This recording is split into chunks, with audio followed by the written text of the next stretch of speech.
오늘 이 행사를 준비하면서 굉장히 걱정을 많이 했습니다. 요즘 아시다시피 분위기가 안 좋고, 이 300석 듣는데, 많이 들어오시니까 이제 걱정했는데, 남북 인프라 협력 관련해서 관심 많으신 분들이 이렇게 자리를 채워주셔서 깊은 감사의 말씀을 드리면서, 제가 주제 발표를 이어서 하도록 하겠습니다.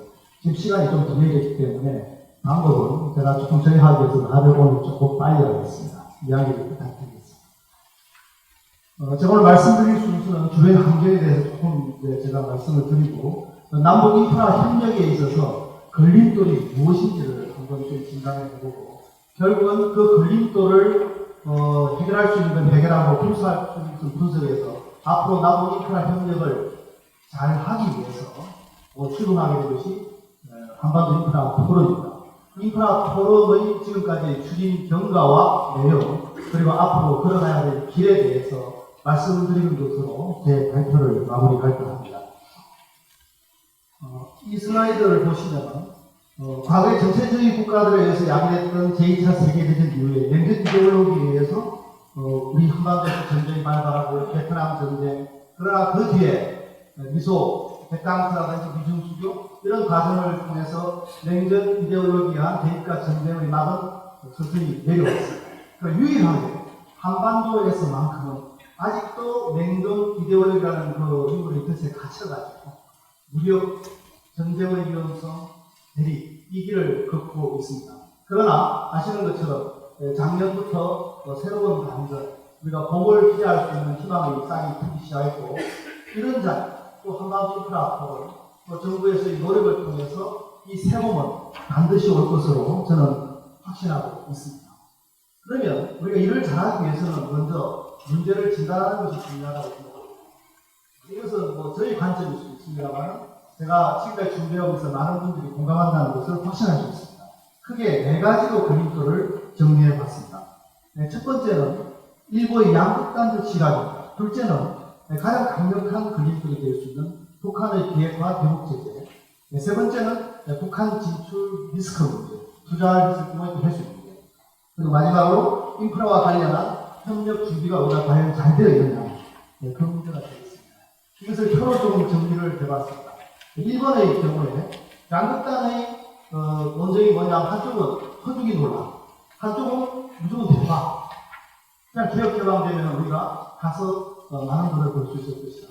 이 둘은 일정 부분은 맞는 것도 있지만 대부분은 정보 부재와 정교한 분석이 따르지 않은 오해에 기인하는 것이라고 저는 생각합니다. 이것을 우리가 해소할 수 있고 분석을 어떻게 하느냐에 따라서 설득할 수 있는데, 기존의 개혁 개방의 길을 걸어온 베트남이나 중국의 사례를 보면 어느 정도 해소할 수 있을 것이라고 생각합니다. 그리고 두 번째는 비핵화 문제.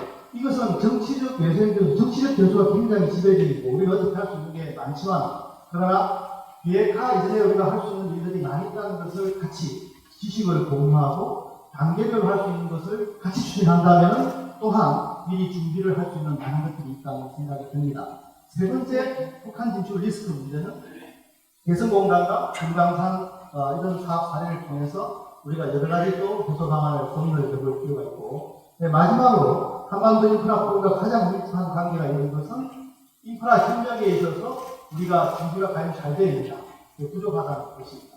그래서 결국은 이 4가지가 전부 우리가 오늘 이 자리에 서고 한반도 인프라 포럼을 출범하게 된 동인이라고 저는 생각합니다. 이런 것들을 잘해낼 수 있는 것이 바로 같이 협력해서 소통하면서 준비하는 이런 포럼의 모습이 아닐까 생각합니다.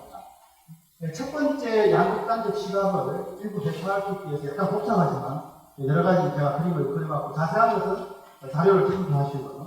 우리가 중국과 베트남에 어떻게 재원을 갖고 어떤 재원으로 얼마의 규모로 개혁 개방하고 인프라 개발했는지를 보면 어느 정도 이해를 할 수가 있을 것으로 생각합니다. 이것은 중국의 개혁 개방 관련된 경제지표 변화입니다.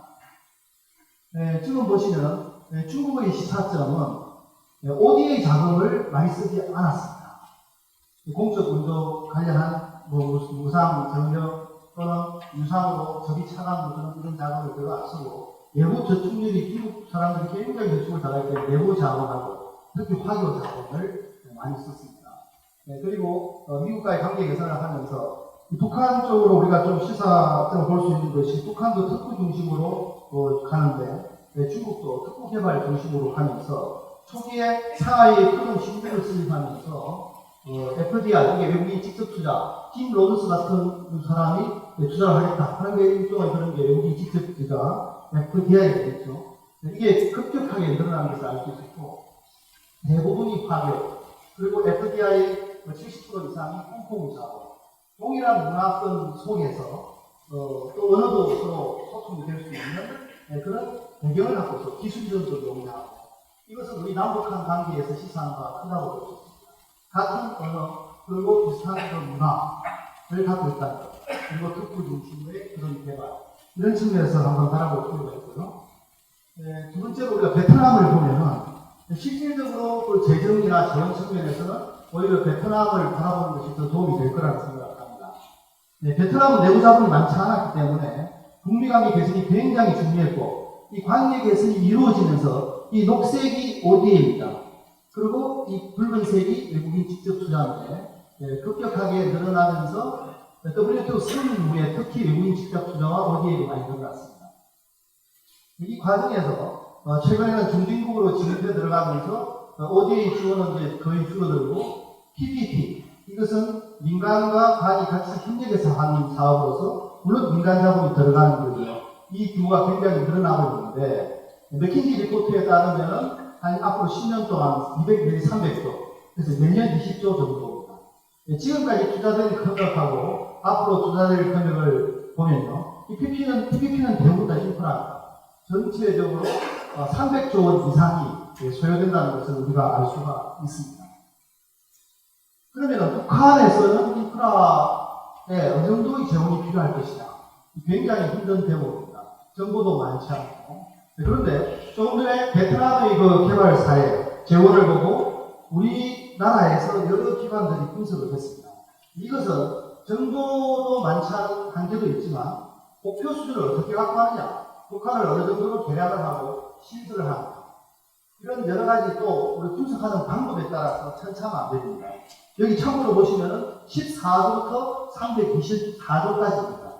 그런데 베트남 사례를 보고 중국 사례를 볼 때 아마 300조 원 이상은 소요될 것이라는 것이 저희 생각이고, 실질적으로 우리 정부 예산이 오늘 아침 신문에 512조 정도로 통과됐죠. 그죠? 감당할 수 있는 규모가 아닙니다. 그래서 베트남과 중국을 봐도 그렇고, 앞으로 북한이 걸어갈 길은 사실은 대부분의 재원은 국제적인 금융기구를 통한 재원과 국제적으로 민간 투자를 통해서 많은 것이 이루어질 것이다. 이것이 저희들이 추정할 수 있는 재원 조달입니다. 두 번째 걸림돌이 북한의 비핵화와 대북 제재의 문제입니다. 위쪽에 지금 정리되어 있는 것은 여러 가지 지금 단계별로 제재가 이루어지는 모습을 참고로 보시고요.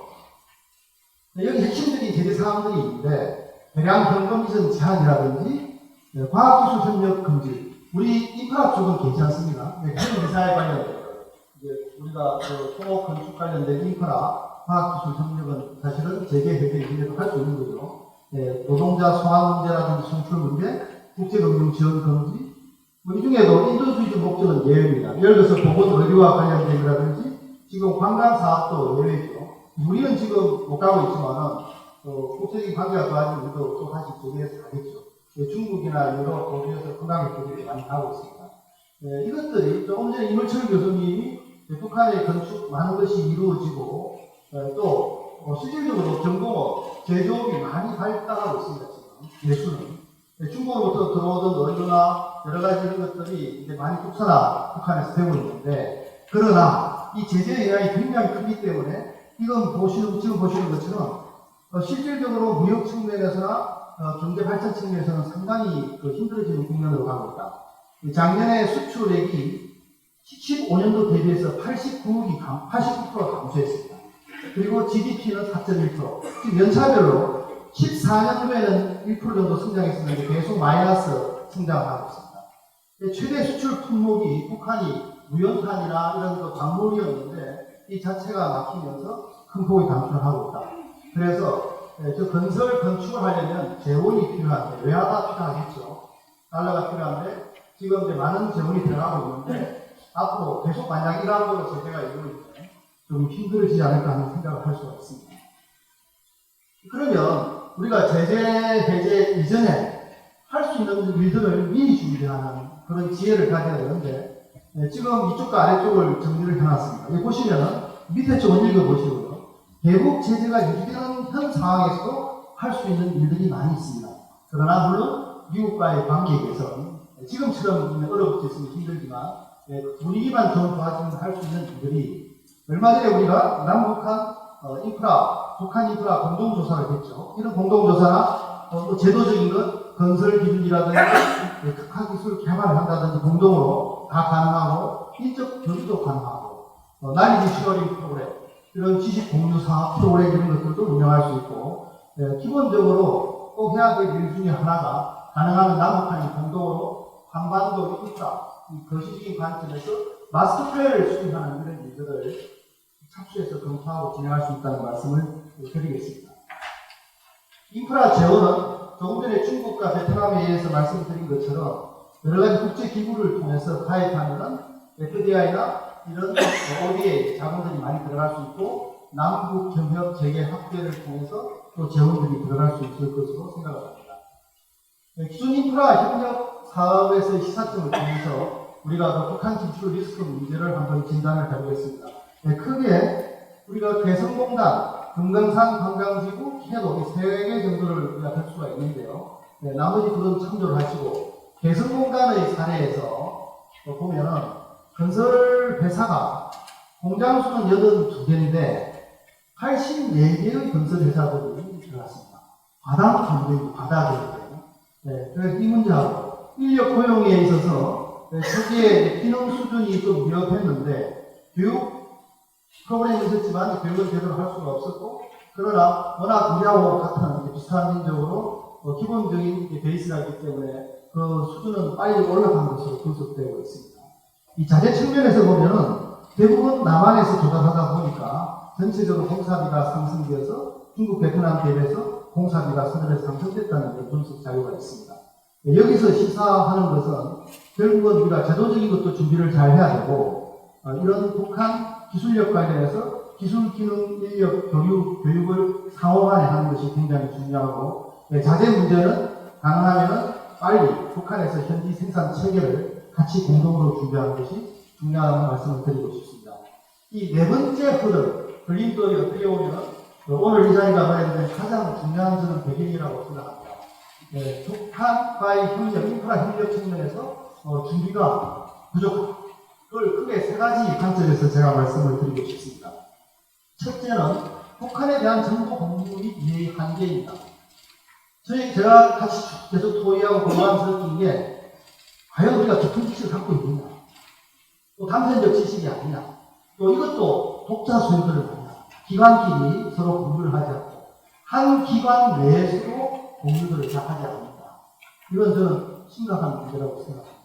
두 번째, 굉장히 잘 아는 듯 하는데 실질적으로 잘 아는가? 제가 원초적인 질문. 세 번째, 북한과 같이 하려면 북한의 수요, 니즈를 잘 파악해야 되고, 과연 잘 파악하고 있나? 우리가 미얀마를 가고 베트남을 가면 그 수요를 엄청나게 분석해서 잘 파악을 하죠. 이것도 굉장히 중요한 대목이라고 봅니다. 물론 이것은 이 마지막에 있는 북한 그 건설 자료들을 우리가 입수하고 분석하는데 상당한 어려움이 있다는 것도 기본적으로 니즈 파악에 또 곤란을 느끼는 부분입니다. 두 번째는 협력 기반 및 체계입니다. 우리가 다 똑똑한 개개인, 그래서 진짜 세계적으로 우수합니다. 그러다 보니까 경쟁을 엄청나게 합니다. 제가 베트남, 미얀마에서 저희들 관련된 기술로 가서 교양을 직접 공무원들하고 건설도 하고 여러 가지 ODA 사업을 봤는데, 우리가 타이드론이라 해서 우리끼리 경쟁하는 것들은 설계사끼리 엄청나게 경쟁합니다. 우리끼리 하고. 건설도 마찬가지입니다. 그 고위공무원들이 하는 이야기가, 당신 나라는 진짜 잘하고 인간성도 좋고 일도 잘하는데 딱 하나, 경쟁 적당히 하는 건 좋은데 너무 심하게 경쟁한다. 북한에 가게 되면 미얀마 말도 필요 없고 베트남 말도 필요 없고 영어도 필요 없고 같은 거를 쓰기 때문에 우리가 하는 것은 저희가 더 심한 경쟁을 하지 않을까, 이 걱정이 됩니다. 두 번째, 그래서 한계적 어떤 협력의 길은 없는 것인가? 그리고 중국이나 러시아, 미국, 유럽, 일본 등은 어떻게 준비하고 있는지 이것들을 우리가 분석할 필요가 있다. 세 번째로는 추진 작업의 기술입니다. 300조 원 이상이 소요될 것으로 말씀을 드렸는데 과연 우리만 하는 것은 아니고 외부에서 계속 투자를 하고 국제금융기구로 들어올 것인데 여러 가지 종류와 특성이 있습니다. 이걸 우리도 분석하고 북한하고 같이 분석해서 다양한 재원을 공동 발굴하는 것이 필요하다. 그리고 북한은 조금 전에 말씀하셨지만 첨단 과학기술과 결합하고 이것은 북한만이 그렇지 않습니다. 제가 미얀마 가서도 이노베이티브 테크놀로지를 좋아합니다. 그래서 그냥 적정 기술이라는 거 별로 안 좋아합니다. 아주 혁신적인 기술. 그게 국민들한테 설득력이 있죠. 그리고 북한은 혹한, 우리보다 춥고 동절기도 깁니다. 그러나 인프라 현대화가 시작되면 굉장히 빨리 개발에 들어가고 빨리 마쳐야 합니다. 공기가 문제될 수 있고. 그래서 이런 것들을 전부 결합한 북한 특화 기술을 공동으로 개발해 나갈 필요가 있다. 그 전에 남한에서 먼저 준비를 해야 되겠죠. 마지막으로 기준 용어의 이질서입니다. 이것은 제가 다음 슬라이드를 통해서 말씀을 드리겠습니다. 이 기준을 보면은 지금 우리나라 남한에서 북한으로서 물류가 나중에 왔다 갔다 해야 되는데 남한에서는 1등교로 설계된 것이 43.2톤입니다. 북한은 1등교가 30톤입니다. 이 설계 통과하는 것으로 틀립니다. 그래서 배량을 해야 되고 시설 교량을 할 때도 서로 협의해서 어떤 기준으로 어떻게 할 것인지 이게 굉장히 중요합니다. 두 번째로 남한과 북한에 있는 시설물의 80% 이상이 콘크리트 구조입니다. 그런데 콘크리트 시험법을 보시면은 여기 남한에서는 이런 모양을 하고 북한에서는 이렇게 하는데 이게 강도가 15% 정도 차이가 납니다. 이 구성이 또 시멘트인데 시멘트 강도를 평가하게 되어 있는데 이 구성 방식 기준이 틀려서 똑같은 재료로 저희들이 시험을 해보면은 남한과 북한이 150%가 차이가 납니다. 그래서 이건 하나의 예고요. 이런 것들을 같이 조율하고 제재 해제 이전에 얼마든지 가능한 작업입니다. 같이 협력하는 길을 우리가 걸어가야 됩니다. 용어 문제도 심각합니다. 왼쪽에 있는 용어를 보십시오. 이거 보마르가 시멘트, 이 뭔가 시멘트 같죠? 졸장, 뭔지 아시겠습니까? 불수방, 비등승 개념, 배건 가속물, 절정을 이룹니다. 홀색 지하 살림집, 살림집은 알겠는데 이 용어들을 우리가 봐도 알 수가 없습니다. 그런데 남한 용어를 보면 우리 쪽 용어를 보면 알 수가 있죠. 광도 시멘트, 양수 설비, 스테인리스 각 이런 겁니다. 그래서 용어도 우리가 같이 협의해서 호환 가능하게 하고 공통의 용어로 만들어 나가는 작업이 굉장히 중요하다는 말씀을 드리고 싶은데 저희가 분석한 다이어그램은 한 용어가, 기술 용어가 40% 정도 그런 차이가 있습니다. 상당히 큰 차이죠. 자, 이런 네 가지 그룹핑에서 어려운 것들을 말씀을 드렸는데 결국은 이런 것들을 잘 준비하고 극복하고 인프라 협력을 잘 나갈 수 있도록 우리가 기술을 가지고 추진하자. 네, 그런 절박함을 느끼고 저희들이 그 건설 관련된 협회, 학회, 그 다음에 실제 사업 주체, 공사공단, 설계사, 시공사들이 다 함께 고민하면서 오랫동안 준비를 해서 오늘 출마하게 된 것이 한반도 인프라 포럼입니다. 이 인프라 포럼의 그 목적은 결국은 남북 협력에 대비하기 위해서 공감대를 형성을 하고 비전도 제시하고 실효적인 대법을 모색하고 이해 당사자, 이 당사자는 남한에서의 이해 당사자뿐만 아니라 북한과의 이해 당사자를 포함합니다. 협력을 촉진하고 제도 개선, 정책 건의를 통해서 한반도의 공동 번영과 지속 가능한 발전에 기여하는 것이 목표가 되어 있습니다. 로드맵을 보시면요, 크게 세 가지 정도로 구성을 했습니다. 이것은 같이 계속 협의하면서 논의를 해온 건데요. 1단계는 도입 정착의 단계고 2단계는 시공 안정, 3단계는 도약 확산의 단계가 되겠습니다. 1단계에서 2단계로 관련된 협력 여건이 개선되거나 대북 제재가 혹은 부재가 되어야 되고요. 1단계를 중심으로 말씀을 드리면 일단은 국내에서 우리가 MOU를 체결했지 않습니까? 그래서 같이 공유도 하고 협력하면서 추진해 가는데 관계가 조금 괜찮아지면 가능하면 최단 시간 내에 북한도 같이 할 수 있는 길을 모색해보자. 그래서 1단계에서는 논의 중심의 포럼으로서 추진을 하고 여기 보시는 것처럼 목표는 플랫폼을 구축하고 한반도 인프라 마스터 플랜을 공통하고 북한을 조금 전에 뭐 발제에서 말씀을 하셨지만은 이 관광을 굉장히 중요시하고 지속 가능한 발전을 굉장히 중요시합니다. 우리 여기서 대한민국에서 마찬가지죠. 며칠 전에 환경 관련한 생태국가 지속 가능한 마스터 플랜 전략을 정부에서 발표를 했죠. 그래서 남북한 동이 구소를 생각하면서 인프라를 개발을 하더라도 생태적인 그리고 지속 가능한 그런 의제들을 같이 발굴해서 추진하는 것이 1단계의 주요 내용이 되겠습니다. 구성민 역할을 보시면은 이게 저는 굉장히 중요한 제목이라고 생각합니다. 먼저 실제로 추진할 당사자들은 기업들입니다. 공사공단, 민간사업체. 그래서 지금 9개의 기관이 같이 MOU를 했는데 여기에 저희가 논의를 갖다가 몇 달 동안 계속 배우면서 설계사, 시공사, 현대, 삼성, GS, 대우 여러 큰 건설회사, 설계사도 큰 회사들이 같이 모여서 계속 논의를 했습니다. 그런데 MOU를 그분들이 와서 하게 되면 엄청나게 숫자도 많지만 하는 기업들이 있기 때문에 대표적으로 지금 건설은 대한건설협회에서 오시고 엔지니어링 또 설계회사 대표하시는 협회에서 하고 실제 국가에서는 그 시공사, 건설사들이 같이 머리를 맞대고 의제를 개발하고 추진하기로 했습니다.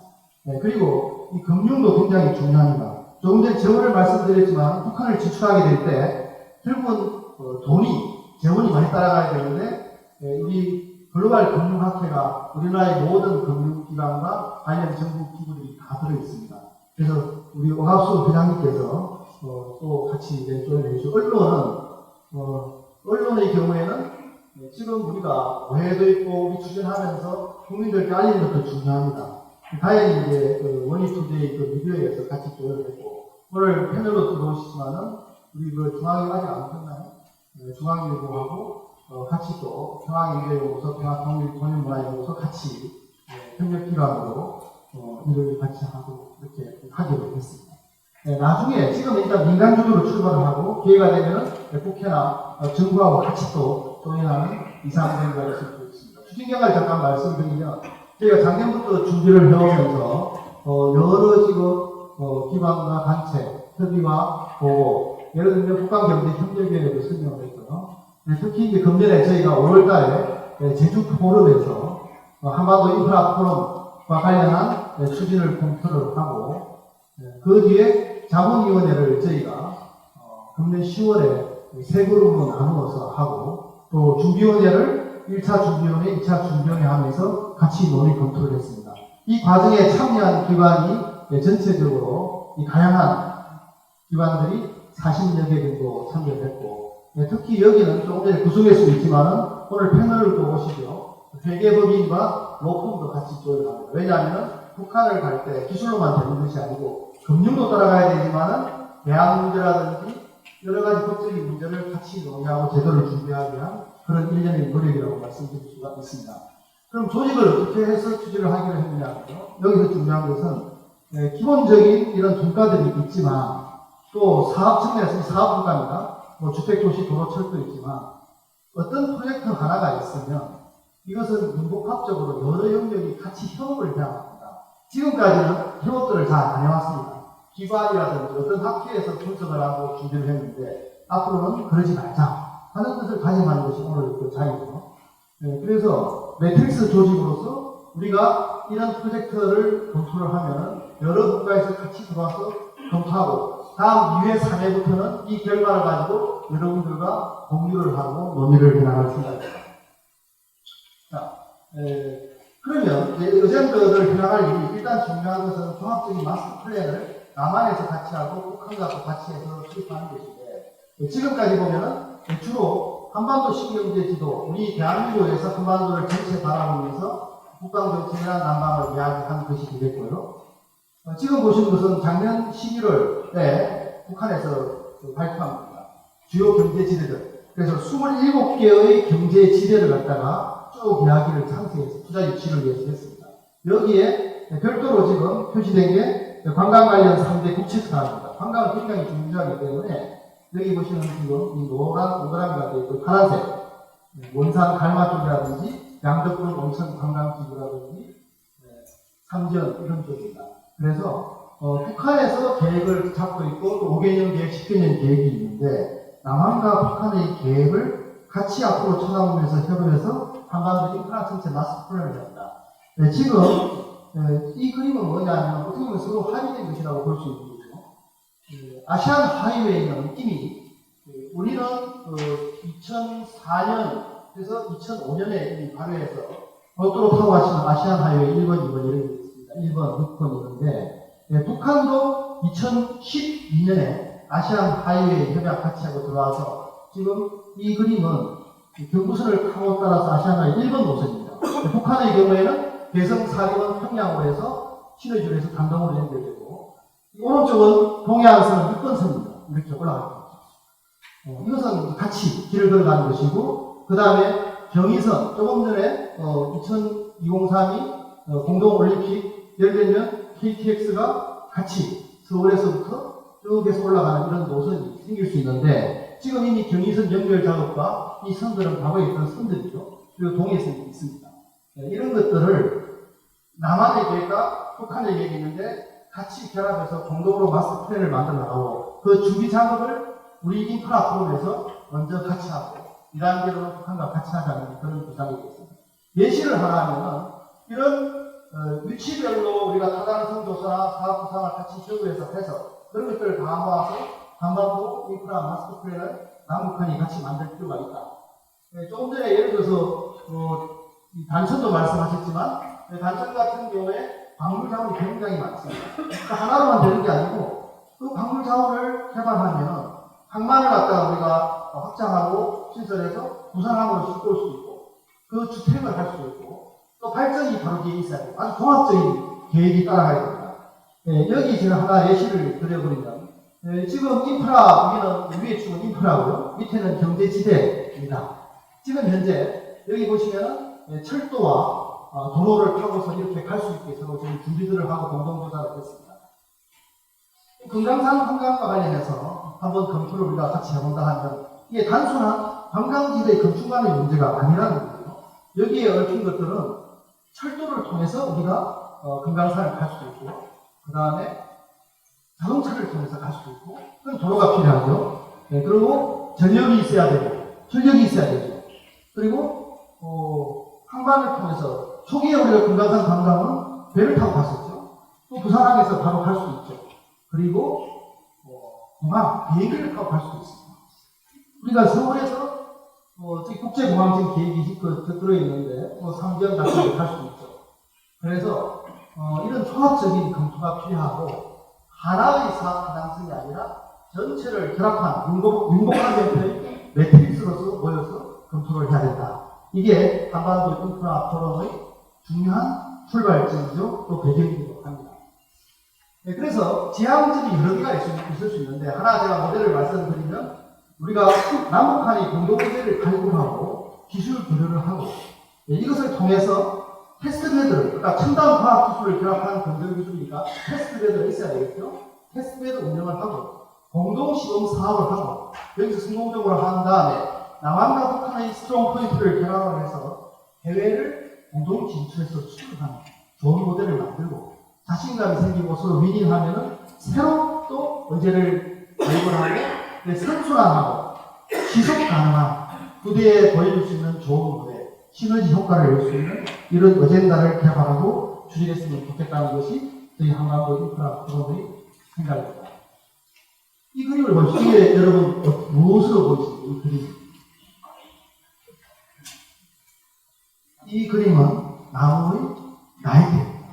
나이테인데 저 짙은 선은 어느 계절에 생깁니까? 겨울에 생깁니다. 겨울에는 성장을 잘 못합니다. 그러나 좋게 짙은 색으로 조직이 치밀한 강도가 셉니다. 열대에는 저렇게 선명하게 생기지 않습니다. 아예 잘 안 생깁니다. 제가 몇 년 전에 열대 나무를 하나 집에 있는 걸 버리게 돼서 썰어봤는데요. 그러니까 죽은 걸 또 깜짝 놀랐어요. 너무 쉽게 써요. 그래서 겨울을 지내면 그때는 고통스럽지만은 사실은 그때 역량이 키워지고 다음을 더 잘할 수 있는 힘이 키워진다. 지금 남북한의 관계도 겨울처럼 보이고 저는 고생추라고 생각합니다만 오히려 이 과정에 우리가 한반도 인프라 포럼처럼 서로 준비하고 노력하면은 오히려 더 나은 내일을 열 수 있는 그런 분위기를 우리가 만들어갈 수 있고 그것은 반드시 저는 옳이라고 생각합니다. 제가 무대에 말씀드렸지만 냉전 이데올로기에서 분단되어 있는 마지막 지역이 한반도입니다. 역사적으로 굉장히 의미가 있고 또 우리는 힘든 시간을 보내고 있지만 이 마지막 땅에서 남한 내에서 기업과 우리가 모두 마음을 열고 협력하고 소통을 하고 인프라의 소통은 인프라의 인프라입니다. 메타 인프라, 소통과 협력이 진정한 인프라라고 생각합니다. 또 남북이 소통하면서 상부의 기운을 돌려서 상생과 평화를 기반으로 공동 번영을 하고 한반도가 세계의 진짜 그 과정도 모범 강국으로 발전하는 일이 반드시 올 것으로 저는 확신하고 한반도 인프라 포럼이 그 주축도 중 하나가 되기를 소망합니다. 이상으로 제 진행을 마치겠습니다. 감사합니다.